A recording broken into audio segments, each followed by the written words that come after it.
यजुर्वेद प्रथम अध्याय मंत्र 29 और आज का विषय है पति पत्नी एक दूसरे की रक्षा कैसे करें। ओम प्रत्युष्ट रक्षः प्रत्युष्टा अरातयो निष्टप्त रक्षो निष्टप्त अरातयः अनिशितोऽसि सपत्नीक्षिद्वाजिनं त्वा वाजिध्यायै समार्जिं प्रत्युष्ट रक्षाः प्रत्युष्ट अरातयो निष्टप्त रक्षो निष्टप्त अरातयः अनिशितासि सपत्नीक्षिद्वा जिनीत्वा वाजिध्यायै समार्जिम्। आज का ये विषय है, ये बहुत ही अच्छा है और बहुत ही गृहस्थ जीवन को मजबूत करने के लिए है। और गृहस्थ में कैसे हम एक दूसरे को खुश कर सकते हैं, प्रसन्न कर सकते हैं, गृहस्थ कैसे मजबूत होगा, उसके विषय में यहाँ इस मंत्र में कहा। पहला शब्द है सपत्नक्षित।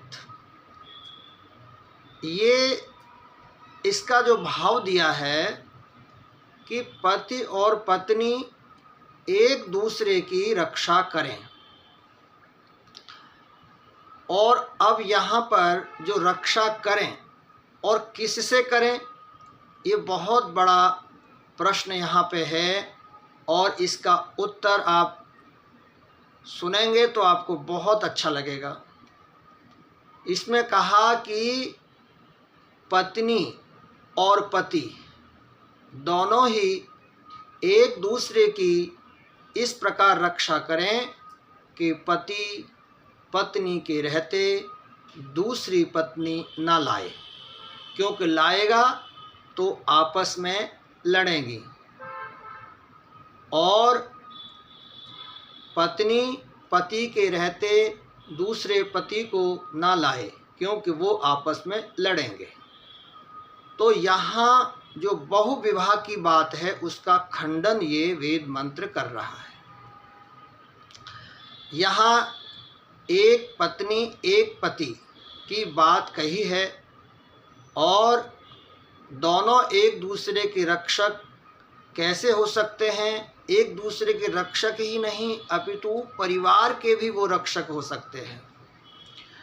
तो यहाँ आप एक अपने प्राचीन काल में हम चलते हैं और देखते हैं कि महाराज दशरथ जिनकी 3 रानियां थीं और तीनों रानियां आपस में प्रेम से रहती थीं, ऐसा कहा जाता है। परंतु जब कौशल्यानंदन श्री राम हुए और उनको जब राजगद्दी पर बिठाना चाहा तो महाराज दशरथ की एक पत्नी ने विरोध किया। परिवार में कलह कलेश हो गया और श्री रामचंद्र जी को जहाँ राजा बनना था वहाँ वो वन में उन्हें जाना पड़ा। तो ये मंत्र जो कह रहा है वो यही कह रहा है कि अगर एक पत्नी होती तो उन्हीं का बेटा राजा बनता, तो इतना विवाद न होता। तो वहाँ आप देखें कि इन्हीं कारणों के चलते महाराज दशरथ के प्राण चले गए। तो ये मंत्र कह रहा है कि कैसे रक्षा करें, बाहर के शत्रुओं से नहीं अपितु अपने जो विचार हैं, जो स्वभाव हैं, उनसे रक्षा करें अपनी और अपने परिवार की। तो इसी प्रकार की एक घटना महाभारत काल की है कि जब शांतनु महाराज शांतनु के गंगा पुत्र भीष्म हो गए थे, जबकि वो तो ख़त्म हो गई थी, समाप्त हो गई, चली गई थी। वो तो जैसा भी प्रकरण आपने सुना है, देखा है, वो चली गई थीं। परंतु उसके पश्चात उन्होंने जो सत्यवती, जो मल्लाह की बेटी है, वो उससे उनको प्रेम हो गया और इस कारण उनके पुत्र ने, भीष्म ने, अपने पिता की इच्छा पूर्ति के लिए उनसे उनका विवाह करा दिया। और परिणाम क्या हुआ? उन्होंने शर्त रख दी कि मेरा जो पुत्र होगा वही सिंहासन पर बैठेगा।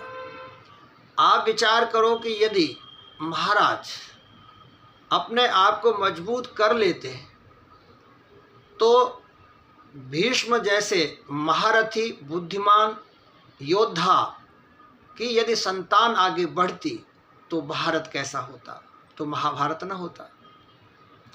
तो मंत्र ये कह रहा है कि यहाँ पर अगर हम अपने मन को, अपनी काम आदि को बस में कर लेते हैं तो हमारा घर स्वर्ग बन जाता है, अच्छा हो जाता है, कल्याण हो जाता है, शुभ हो जाता है। तो मंत्र के अंदर रक्षा करनी है, पर किससे? कि जब कोई एक पति या पत्नी एक से अधिक होता है तो वो आपस में लड़ते हैं। तो इससे रक्षा करनी है। कैसे रक्षा करनी है? रक्षः प्रत्युष्टम, राक्षसी प्रवृत्तियां एक एक करके नष्ट हो जाएं। देखिए, इससे इसका अर्थ करने से पूर्व आप देखें कि हमारे जो बहुत से ऐसे राजा महाराजा हुए हैं जो एक से अधिक रखते थे पत्नियां, तो इस प्रकार से कलह कलेश का सामना उनको करना पड़ता था। तो ये क्या है? इसे वेद तो एक राक्षसी प्रवृत्ति कह रहा है, यानी उस राक्षस को अगर हमने काबू नहीं किया तो हम कमज़ोर हैं और इससे घर में कलह होना निश्चित है।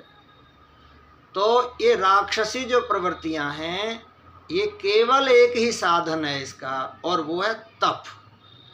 तप से ही तपा करके इनको नष्ट किया जा सकता है, और तप होता है ईश्वर का ध्यान, योग, ये तप होता है।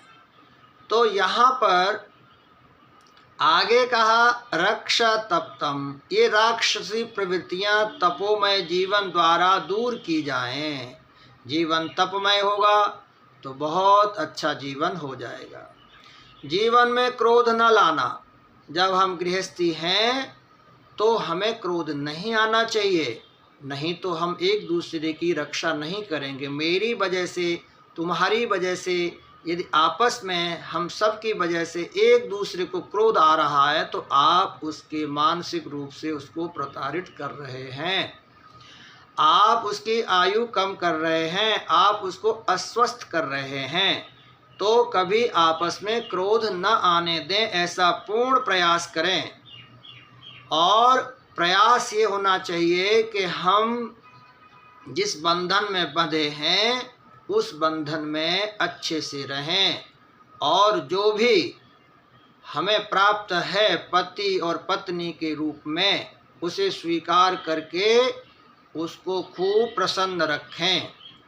दूसरा कहा कि वाजेध्यायै सम्मार्जिम, शक्ति की प्राप्ति के लिए अच्छी तरह शुद्ध करता हूँ। परमात्मा कहता है कि मैं तुझे शुद्ध करता हूँ, तू अशुद्ध मत हो। मैं ये चाहता हूँ कि तू जो वेदों में ज्ञान है, विधान है, उसके अनुसार अपने जीवन को चला। ऐसा करेगा तो मैं, ईश्वर परमात्मा कहता है कि मैं तुझे हमेशा शुद्ध रखूँगा, पर तुझे मेरी आज्ञा का पालन करना होगा।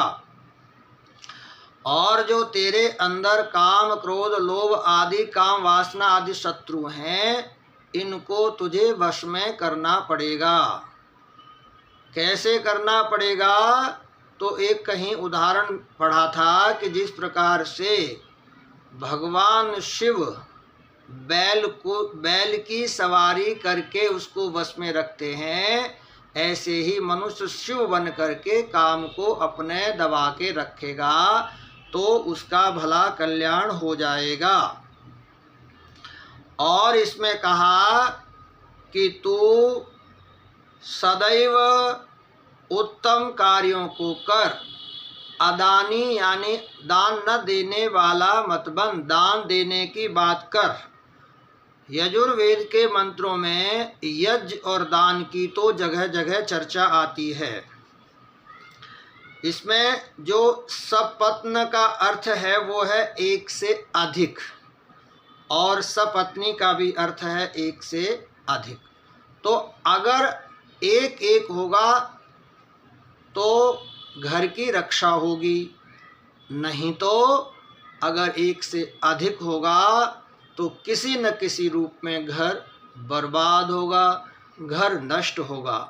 तो हमारे वेदों में हम छोटी छोटी भी समस्याएं अगर हमारी हैं उसका भी समाधान वेदों में मिल जाता है।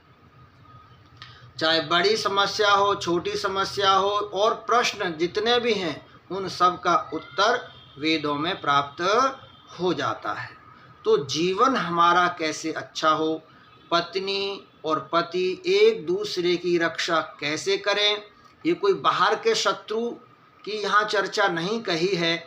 यहाँ जो चर्चा की है वो अपनी जो आदतें हैं, जो अंदर के शत्रु जिनके वशीभूत हो करके हम कुछ भी करने को तैयार हो जाते हैं, जिसका दुष्परिणाम हमारे अपनों को, सदस्यों को भोगना पड़ता है।